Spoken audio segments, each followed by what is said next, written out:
అది చదివేటప్పుడు మనకు అర్థం అవ్వదు కదా, ఎందుకేమో అని చెప్పేది అనుకో.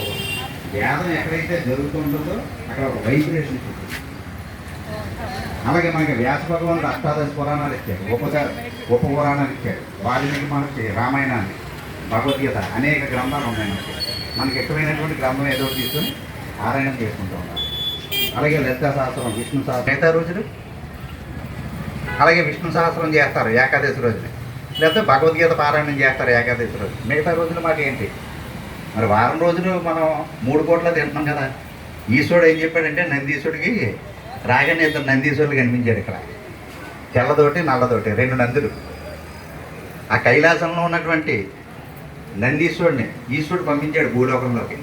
భూలోకంలో ఉన్నటువంటి మానవుడికి ప్రతిరోజు కూడా 3 పూట్ల స్నానం చేయమని, 1 పూట భోజనం చేయమని అని చెప్పాడు. ఏదండి?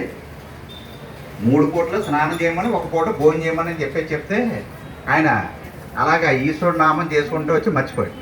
భూలోకంలోకి వచ్చి మనలాంటి పెద్దలతోటి, నేను కైలాసం నుంచి వచ్చాను పరమేశ్వరుడు ఆజ్ఞతోటి, మీరందరూ కూడా రోజుకి 3 సార్లు భోజనం చేయండి, 1 సారి స్నానం చేయండి అన్నాడు.